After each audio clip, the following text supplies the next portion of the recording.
கத்திரிக்காய் வெண்டைக்காய் மலிவா கிடைக்குதுன்னு வாங்கிட்டு வராது. கேபேஜ் காலிஃபிளவர் பீட்ரூட் பீன்ஸ் இந்த மாதிரி இங்கிலீஷ் காய்கறிகளா பார்த்து வாங்கிக்கலாம். சரிம்மா. தோட்டத்துல அவரைக்காய் கொத்தவரைக்காய் செடி எல்லாம் ஒண்ணும் போட வேண்டாம். நர்சரிக்கு போய் லேட்டஸ்ட் ரோட்டஸ் எல்லாம் வாங்கிட்டு வந்து போடும். அம்மா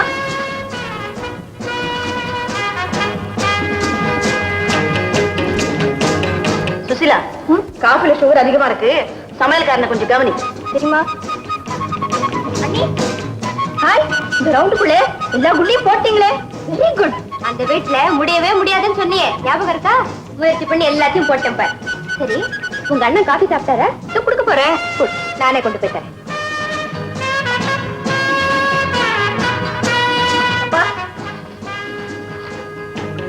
பேப்பர்ல நீங்க என்னப்பா விசேஷம்? வியட்நாம் யுத்தம் வேறு முறைக்கு திரும்பி இருக்குதான்.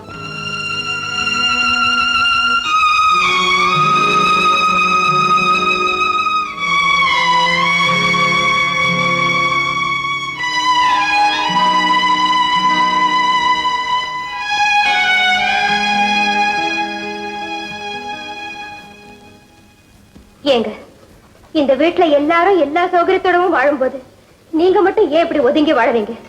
உங்களுக்காத்தான் புது ஷூ வாங்கிட்டு வந்திருக்கேனே, ஏன் இந்த பழசை விட மாட்டேங்கிறீங்க? இன்னொருத்தர் செருப்புல நடக்க நான் விரும்பல. ஏன் சம்பாத்தியத்துல நான் வாழணும்னு நினைக்கிறேன். உங்க மனைவினா ஏன் சம்பாத்தியத்துல உங்களுக்கு பங்கு இல்லையா? புருஷன் நிழல்ல பெண்டாட்டி இருக்கணுமே தவிர பெண்டாட்டி நிழல்ல புருஷன் இருக்கக்கூடாது. அப்படி வாழ்ந்துதான் ஆகணுங்கிற நிலைமை ஏற்பட்டா அந்த புருஷன் நாக்க பிடிங்கிட்டு சாகலாம். உன் முந்தானையில என் குடும்பத்தை கட்டி இழுத்துட்டு வர நான் கொஞ்சம் கூட இஷ்டப்படல. ஆனா உழைச்சு உழைச்சு ஒஞ்சு போன எங்க அப்பா, ஒரு சுகத்தையும் காணாத எங்க அம்மா, என் தங்கச்சி, இவங்களுக்கு கிடைக்கிற சௌகரியத்துக்கு குறுக்க நிக்க நான் விரும்பல. அதனாலதான் அந்த வீட்டுக்கு வர நான் சம்மதிச்சேன். அத்தா, வானம்பாடி எவ்வளவுதான் உயர பறந்தாலும் வானத்துக்கு கீழதான். ஒரு பெண்ணு எவ்வளவுதான் உயர்ந்தாலும் அவ புருஷனுக்கு அடக்கம்தான். நீங்க நினைக்கிறது ஒரு அர்த்தமில்லாத கற்பனை. கற்பனை இல்லை, என் காதல் விழுபடியா. அவனுக்கு என்ன யார் பொண்டாட்டி சம்பாதிக்கிறா, அவன் பங்களாவில சௌகரியமா இருக்கான்னு 4 பேர் பேசும்போது என் மானம் போகுது, உயிர் போயிடக்கூடாதான்னு தோணுது. அத்தா, தயவு செஞ்சு அப்படி எல்லாம் பேசாதீங்க.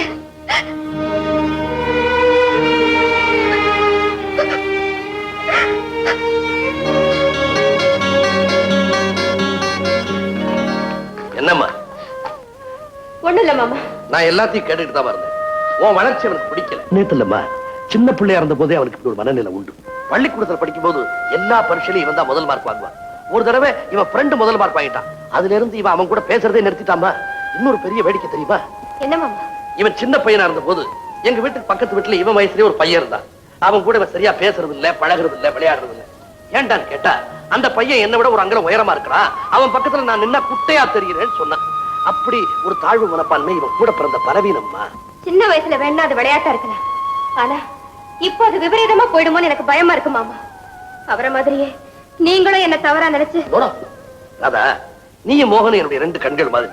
உனக்கு வாய்ப்பு கிடைச்சு நீ முன்னுக்கு வந்துட்ட, அவனுக்கு வாய்ப்பு கிடைச்சா நிச்சயமா முன்னுக்கு வருவான். அது வரைக்கும் அவனுடைய குறைகளை நாம தாம பொறுத்து